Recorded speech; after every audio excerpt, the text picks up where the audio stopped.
اسلامی نظریاتی کونسل پاکستان ایک بہت اہم ادارہ ہے اور ایک لاپرواہی یک طرفہ فیصلہ دے کر انہوں نے اپنی حیثیت کو کم کر دیا ہے۔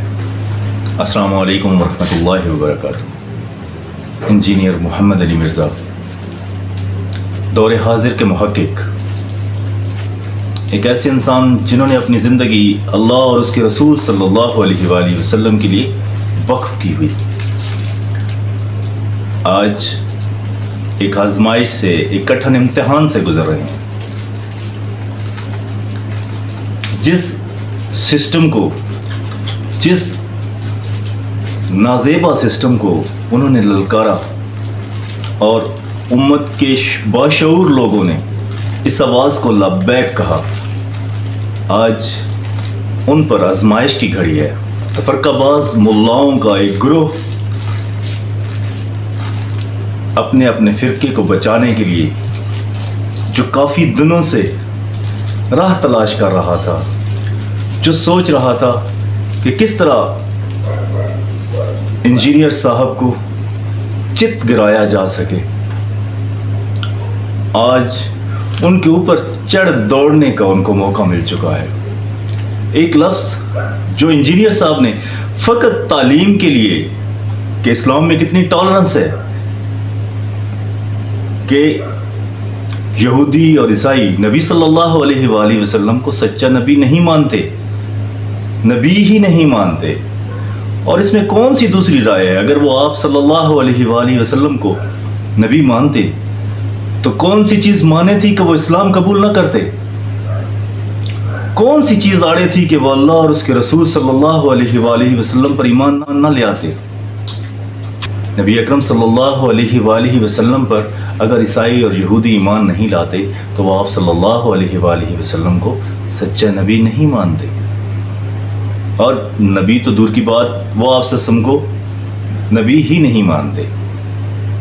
اور اس میں متعدد ان کی بکس میں حضرت عیسیٰ علیہ السلام نے بھی کہا ہے کہ میرے بعد کئی جھوٹے نبی آئیں گے اور وہ بہت سو کو ایمان سے دور کر دیں گے۔ اسی طرح اس بات کو لیتے ہوئے اسلامی نظریاتی کونسل پاکستان ایک بہت اہم ادارہ ہے اور ایک لاپرواہی یک طرفہ فیصلہ دے کر انہوں نے اپنی حیثیت کو کم کر دیا ہے۔ کیا انہیں نہیں چاہیے تھا کہ وہ انجینئر محمد علی مرزا صاحب کو بلاتے اور ان سے رائے لیتے کہ کیا آپ نے یہ بات کس لیے کہی ہے؟ وہ اپنے فیصلے میں یہ تو کہہ رہے ہیں کہ ہمیں یک طرفہ مواد دیا گیا ہے، ان لوگوں کے فتاوی جات دیے گئے ہیں جنہوں نے انجینئر صاحب کے حق میں فیصلے دیے ہیں، تو کیا وہ علماء نہیں ہیں جنہوں نے انجینئر صاحب کے حق میں فیصلے دیے ہیں؟ کیا وہ علم والے لوگ نہیں ہیں؟ آپ اس یک طرفہ فیصلے کو کس طرح دے سکتے ہیں؟ آپ کیسے ایک ذمہ دار پوسٹ پر بیٹھ کر ایک یک طرفہ فیصلہ دے سکتے ہیں؟ میں عدلیہ، حکومت پاکستان اور افواج پاکستان اسٹیبلشمنٹ سے ریکویسٹ کروں گا کہ اس معاملے کو خود سے دیکھا جائے کہ اس کے پیچھے کیا ہے، کیا وجوہات ہیں، کیا لاجک ہے کہ ان لوگوں نے یک طرفہ فیصلہ دیا ہے۔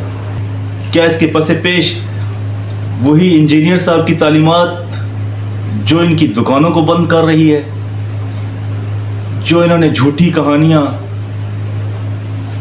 عوام میں منسوخ کر رکھی ہیں اولیاء اللہ کے بارے میں، اور جن سے انجینئر صاحب نے پردہ چاک کیا ہے، کیا یہ اسی خلش کی بنیاد پر تو نہیں ہے؟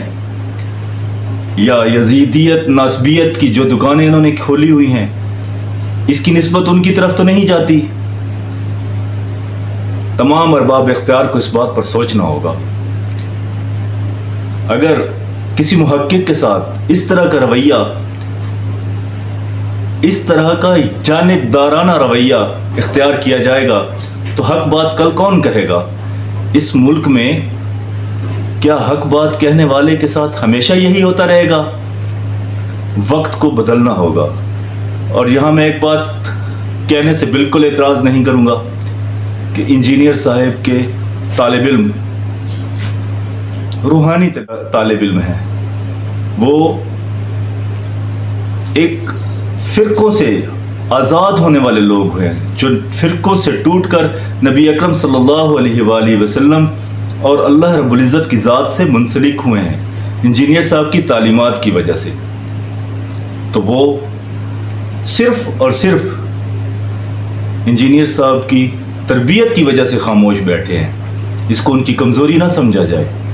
اگر یہ فیصلہ ناحق آیا تو اس کے کیا نتائج ہو سکتے ہیں، اس کے بارے میں تمام اداروں کو سوچنا ہوگا۔ انجینئر صاحب نے اللہ اور رسول صلی اللہ علیہ وآلہ وسلم کے لیے اپنی زندگی وقف کی ہے، اور ان کی محنت رائے گاں نہیں جائے گی۔ جزاک اللہ خیرہ۔